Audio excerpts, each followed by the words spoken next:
만약 당신의 몸에 불안에 대한 말 그대로의 물리적인 스위치가 있지만 너무 깊숙이 숨겨져 있어 대부분의 사람들이 접근조차 못한다면 어떨까요?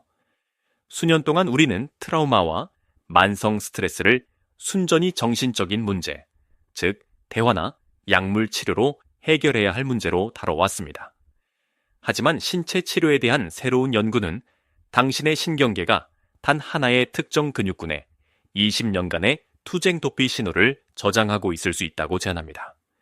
이 근육은 장요근이라고 불립니다. 고대 전통에서는 이 근육을 영혼의 근육이라 불렀지만 현대 과학은 이 근육을 트라우마를 저장하는 생물학적 하드 드라이브로 보기 시작했습니다. 오늘 우리는 근막 트라우마 저장의 메커니즘을 탐구할 것입니다. 그리고 저는 신경성 떨림을 유발하여 마침내 저장된 에너지를 방출시키는 특정 지지 이완법, 때로는 고대 스트레칭이라고 불리는 방법을 보여드릴 것입니다.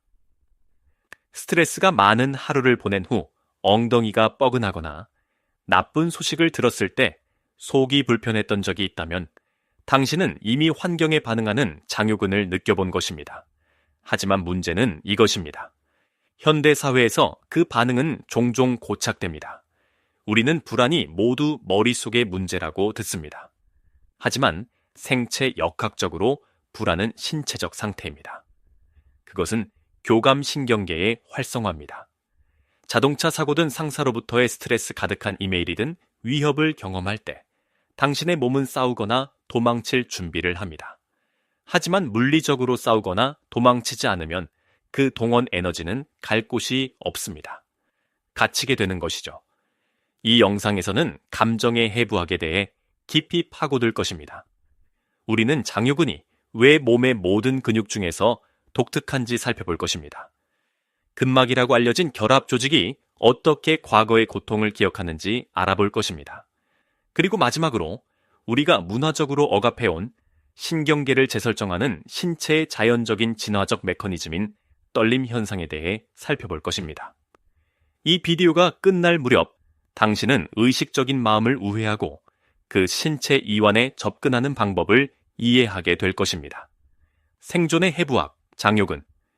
이 이완법이 왜 효과적인지 이해하려면 먼저 장요근이 실제로 무엇인지 이해해야 합니다. 대부분의 사람들은 장요근을 단순히 고관절 굴근, 즉 걷거나 계단을 오르기 위해 다리를 들어 올리는 근육으로 생각합니다. 그것이 기계적인 기능이기는 하지만 신경학적 기능은 훨씬 더 심오합니다. 장요근은 인체에서 상체와 하체를 연결하는 유일한 근육입니다. 요추의 척추뼈에 붙어 골반을 통과하여 허벅지뼈의 상단에 붙어 있습니다. 하지만 결정적으로 그것은 당신의 주된 호흡근인 횡격막과 결합조직 부착점을 공유합니다. 이 연결은 매우 중요합니다. 이것은 당신의 호흡과 다리 사이의 물리적 연결입니다. 이것이 파충류 뇌 또는 생존 반응의 핵심입니다. 뇌가 위험을 감지하는 순간 의식적인 생각을 하기도 전에 횡격막이 수축하여 숨을 멈추고 장요근이 수축하여 당신을 태아 자세로 웅크리게 하여 주요 장기를 보호합니다. 이것이 도피 반응의 시작입니다. 야생에서 가젤은 사자를 봅니다. 장요근이 수축하고 가젤은 달리고 에너지가 사용됩니다. 현대 생활에서는 휴대폰으로 스트레스 받는 알림을 받습니다. 장요근이 수축하고 호흡이 짧아지지만 당신은 가만히 앉아 있습니다. 당신은 달리지 않습니다. 싸우지 않습니다. 당신은 차 안에 갇혀 있거나 책상에 앉아 있습니다. 그 에너지를 결코 방출하지 않기 때문입니다. 장요근은 경미한 만성 수축 상태를 유지합니다. 수년 또는 수십 년에 걸쳐 이것은 근육을 단축시킵니다. 하지만 단순히 허리 통증을 유발하는 것 이상을 합니다. 교감신경계와의 연결 때문에 긴장된 장요근은 우리가 위험에 처해 있다는 끊임없는 피드백 신호를 뇌에 보냅니다. 그것은 악순환을 만듭니다. 당신은 몸이 굳어서 불안하고 불안해서 몸이 굳습니다. 이 악순환을 끊기 위해 우리는 근육을 감싸고 있는 것, 즉 근막을 봐야 합니다. 근막, 신체의 하드 드라이브. 오랫동안 의학계는 근막을 장기를 위한 포장재로만 보며 무시했습니다. 우리는 이제 근막이 감각기관이며 아마도 신체에서 가장 큰 감각기관이라는 것을 알고 있습니다. 그것은 근육 자체보다 감각신경 말단이 더 풍부합니다. 우리가 조직의 문제에 대해 이야기할 때 우리는 근막 밀집화에 대해 이야기하는 것입니다.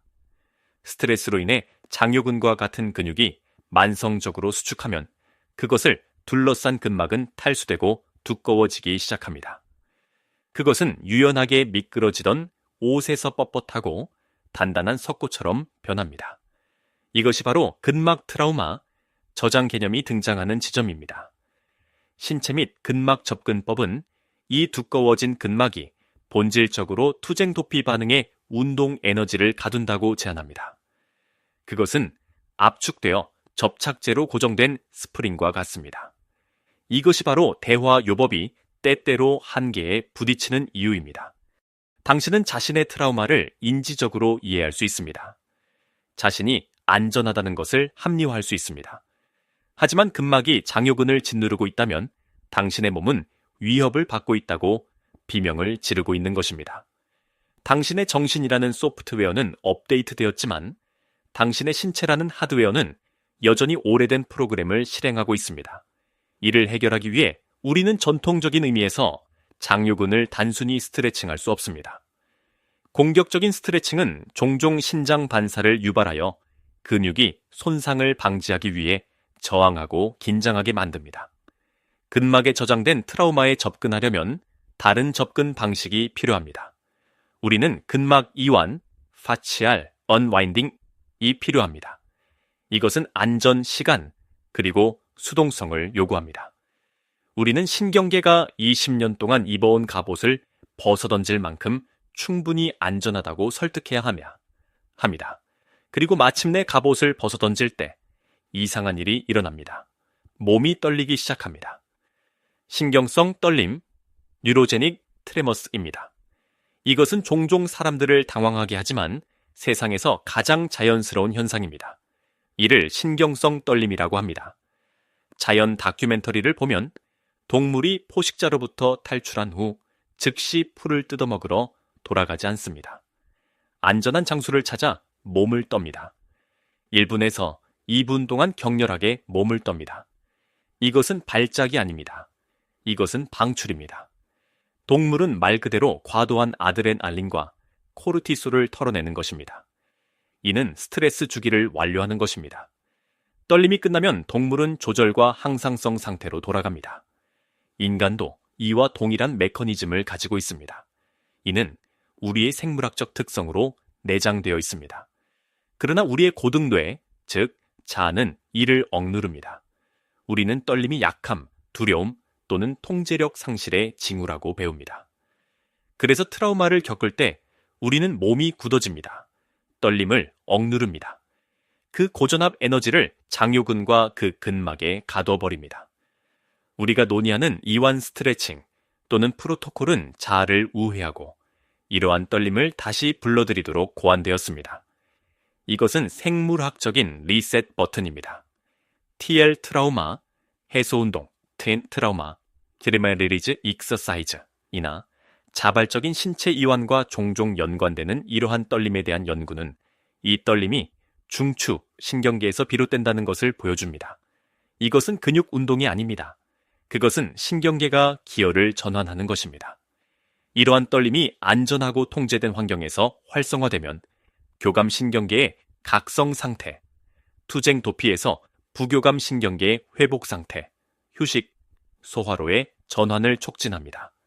이는 트라우마 스위치를 끄는 것입니다.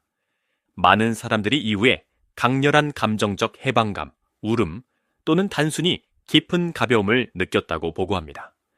그것은 몸이 마침내 오랫동안 짊어져온 무거운 짐을 내려놓는 것, 즉 지지된 이완 프로토콜입니다. 그럼 어떻게 여기에 접근할 수 있을까요? 우리는 강제로 하지 않습니다. 우리는 종종 이뇨가나 신체 기반 전통에서 발견되는 깊이 지지된 이완을 통해 이를 수행합니다. 가장 접근하기 쉬운 방법은 건설적 휴식 자세, 컨스트럭티브 레스트 포지션입니다. 등을 대고 눕고 무릎을 구부린 차에 발은 엉덩이 너비보다 넓게 바닥에 둡니다. 그리고 무릎이 서로 부딪히도록 합니다. 또는 의자 위에 종아리를 올려놓아 엉덩이가 90도 각도를 이루게 할 수도 있습니다. 여기서 핵심은 수동성입니다. 당신은 밀어붙이지 않습니다. 중력이 작용하도록 내버려 둡니다. 장요근이 약간 늘어나지만 완전히 지지되는 위치에 놓는 것입니다. 이 자세를 일정 시간 동안 유지해야 합니다. 보통 5분에서 15분입니다. 왜 그렇게 오래요? 신장 반사가 꺼지는 데만 약 2분에서 5분이 걸리기 때문입니다. 그 이후부터는 근막과 소통하는 것입니다. 그 자세로 누워 있으면 다리나 엉덩이에서 열감, 따끔거림 또는 미묘한 진동을 느낄 수 있습니다. 이것이 이완의 시작입니다. 떨림이 시작되면 내버려 두세요. 작은 경련일 수도 있고 골반이 흔들릴 수도 있습니다. 이것은 트라우마 스위치가 꺼짐으로 전환되는 것입니다. 당신은 안전합니다. 만약 너무 강렬해지면 단순히 다리를 펴서 멈출 수 있습니다. 당신은 항상 통제권을 가지고 있습니다. 이 연습은 미주신경을 사용하여 안전 신호를 보내고 장요근이 부드러워지고 저장된 에너지가 방출되도록 합니다. 장요근은 단순한 근육 그 이상입니다. 그것은 당신의 감정적 중심의 수호자입니다. 수년 동안 그것은 당신을 보호하기 위해 스트레스를 붙들고 있었을지 모릅니다. 하지만 이제 더 이상 그 보호가 필요하지 않습니다. 이러한 지지된 수동적 자세를 사용하고 몸이 떨리도록 허용함으로써 당신은 단순히 고관절 굴곡근을 늘리는 것이 아닙니다. 당신은 당신의 신경계에 전쟁이 끝났다고 말하는 것입니다. 이것은 강력한 도구이지만 당신의 몸에 귀를 기울이세요. 천천히 시작하십시오. 심한 트라우마 이력이 있다면 항상 신체 치료사와 함께 이 작업을 하는 것이 가장 좋습니다. 해부학과 감정에 대한 이러한 탐구가 도움이 되었다면 좋아요, 버튼을 눌러주세요. 이것은 만성 통증으로 고통받는 사람들에게 이 정보를 전달하는 데 도움이 됩니다. 그리고 인간 생리학 및 정신수행 능력에 대한 더 깊은 탐구를 위해 구독해주세요. 궁금한데요. 스트레스 받는 사건이나 운동 후에 이러한 떨림을 경험한 적이 있나요? 아래 댓글로 알려주세요.